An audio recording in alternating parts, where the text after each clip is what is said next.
Yo era ayudante mecánico y luego se iba promocionando los cargos hasta que llegué a superintendente. Me jubilé en 1985 después de 30 años de servicio. Los sueldos eran bajos y los incrementos eran vergonzantes, porque eran centavos lo que se subía de Sucre. Con el feriado bancario, en mi caso, que ganaba 100.000 sucres, cuando fui a cobrar luego de la dolarización, lo que me dieron es $4. Entonces eso quebró los presupuestos de todos los hogares. En Ferrocarriles del Ecuador desempeñé el cargo de telegrafista, después ascendí como jefe de estación. Cuando recién me jubilé, percibía la cantidad de $60. Ahora mi pensión paso de los $600 gracias al gobierno de que hubo el aumento desde el 2008 hasta la presente. El común de los jubilados y de edad pensaba que cuando decían se elimina el 40%, si ganaba $500 le quitaban $200 y de 500 bajaba a 300, pero eso no es así. Hay que orientar al jubilado porque las pensiones no se van a rebajar en ningún porcentaje.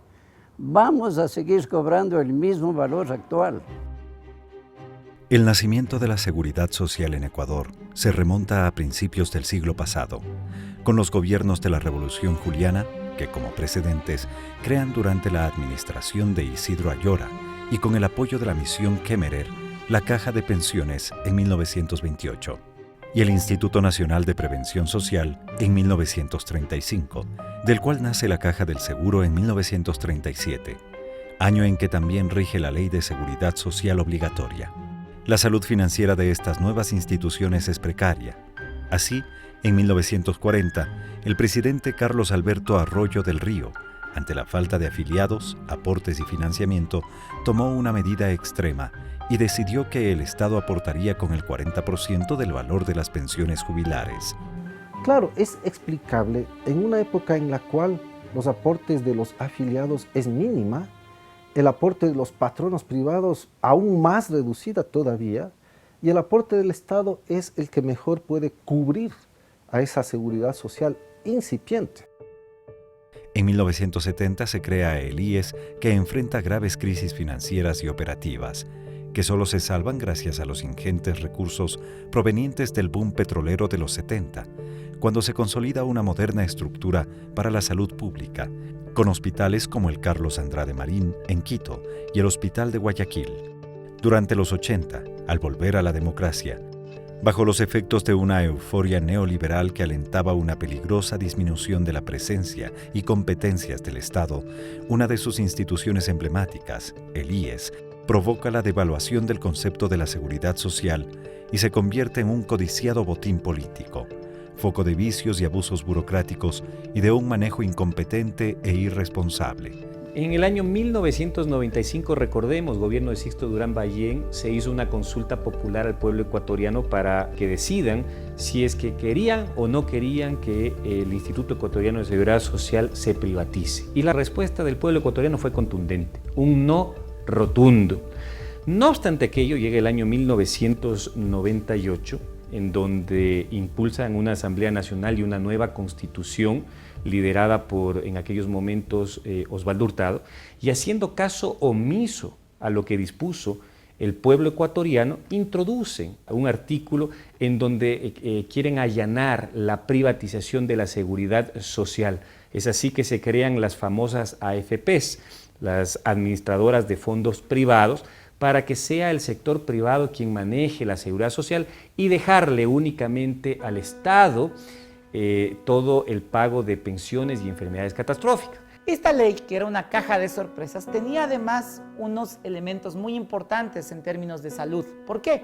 Porque los ancianos enfermos no son negocio, porque las personas con enfermedades catastróficas no son negocio, y a las personas que querían hacer de la seguridad social un negocio, obviamente no les convenía hacerse cargo de eso. Y lo que básicamente pasa es que con una seguridad social que era el reflejo de un Estado mal manejado, el reflejo de esa ideología que querían vendernos, de que todo lo malo era el Estado, siguieron hacia adelante con una seguridad social mal administrada que dependía mucho de los ingresos y de estas transferencias que en algún momento podría hacer el Estado para poder subsistir en el tiempo. Pero ningún gobierno desde 1985 hasta este gobierno cumplió con el pago del 40% de pensiones a la seguridad social. Ningún gobierno. Lucio Gutiérrez, en 2003, sigue con este modelo.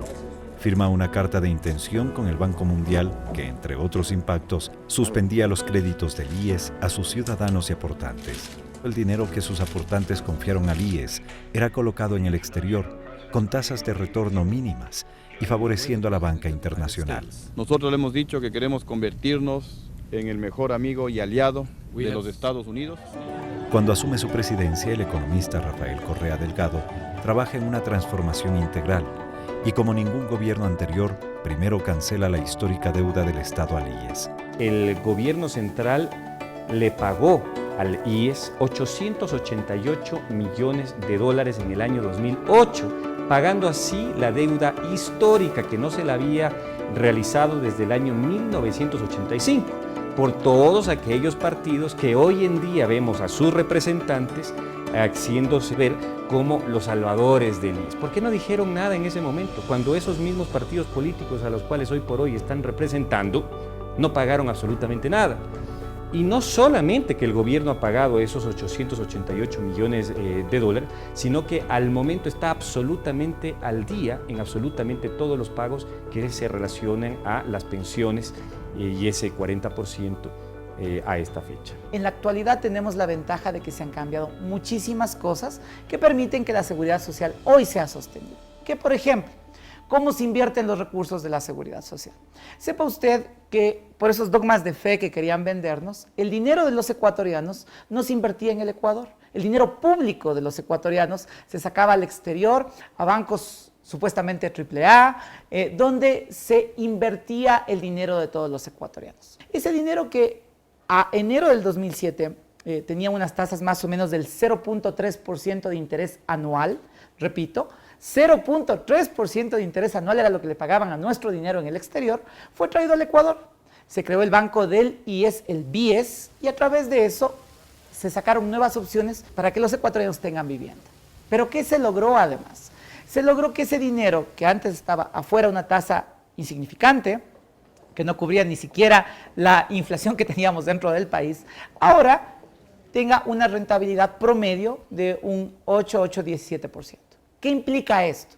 Que ese fondo que se estaba descapitalizando, los fondos de pensiones, los recursos de todos nosotros como afiliados, ahora tienen una rentabilidad muy razonable, que le permiten, aparte de pagar pensiones dignas, aparte de tener los dineros necesarios para pagar las pensiones de todos los afiliados, que existan nuevas oportunidades para el Ecuador.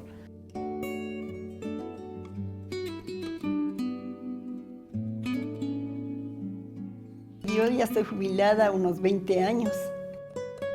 En mi caso ya no es de edad de pensar en el futuro, sino de disfrutar el tiempo que se vive, ya se ha cumplido, se puede decir, una misión. Yo he solicitado 3 préstamos quirografarios al BIES para arreglar la casa que se necesitaba hacer unos arreglos. Antes no era así, no, era diferente. Como que uno se mendigaba al solicitar un préstamo. Y ahora es rapidísimo, ahora es violento. Es notorio esa solvencia que tiene el BIES. Para mí es la felicidad más grande. En la edad que estoy yo, contar con que se puede hacer ese préstamo y solucionar el problema, me parece que es maravilloso. Le da una confianza infinita. El fortalecimiento de la seguridad social es evidente, el fortalecimiento del IES es evidente.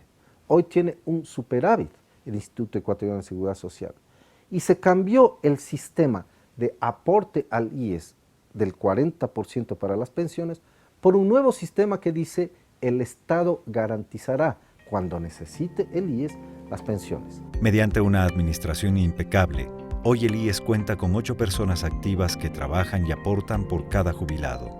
Genera rendimientos adecuados y ya no necesita de este aporte del 40% creado hacia los años 40. Sin embargo, el Estado garantiza que aportará, en caso de ser necesario, el 40% o el porcentaje que el IES requiera para cubrir las pensiones de todos los ecuatorianos.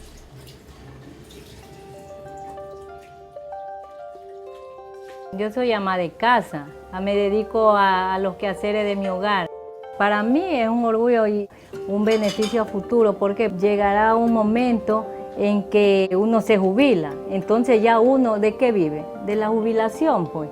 Ya uno ya no dependería de las personas que nos rodean, ¿no? Se tiene la perspectiva de afiliar alrededor de 1,5 millones de trabajadoras no remuneradas del hogar, en donde el aporte va a ser del 13.25%. Una parte de estos recursos lo pone el gobierno central y otra parte la pone justamente las afiliadas, para que la gente, cuando ya se pueda jubilar, tenga una pensión digna de la cual poder vivir. Esto le va a representar ingentes recursos al Instituto Ecuatoriano de Seguridad Social. 1,5 millones de personas es la proyección que se tiene a los siguientes años. ¿Qué gobierno ha hecho más por el Seguro Social Campesino que este? Tal es así que antes de este gobierno se recibía una pensión de apenas $3 mensuales.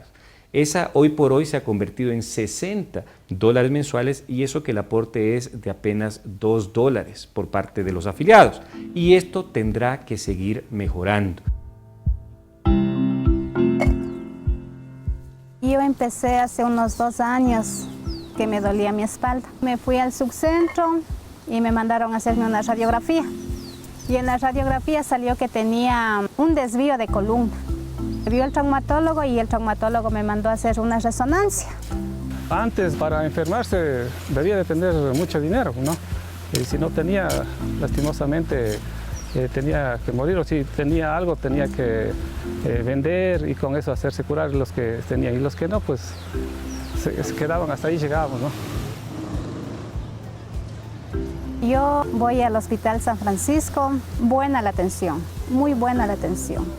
Es súper moderno porque a veces me pierden dentro del hospital. ¿No se va a mover para nada? Doy gracias al Seguro Campesino porque con él uno no se ve si tiene plata o no, porque uno se va y a uno le atienden enseguida.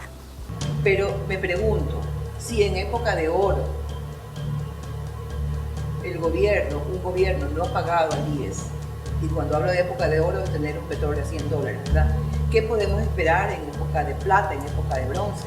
Se pretende eliminar el aporte obligatorio del 40% del Estado al fondo de pensiones. Eso más adelante va a ser catastrófico para la seguridad social. Yo creo que aquí es importante ir a la fuente, sacar información de la fuente, investigar en la fuente. Y eso nos da la credibilidad para nosotros estar emocionalmente tranquilos. Conversando se hacen muchas cosas en beneficio de la comunidad y especialmente de nosotros. El Instituto Ecuatoriano de Seguridad Social no incrementará la tasa de aportación a los afiliados. No se disminuirá el monto de las pensiones, sino al contrario, se las incrementará en función de la inflación. El Seguro Social Campesino no desaparecerá, se lo fortalecerá.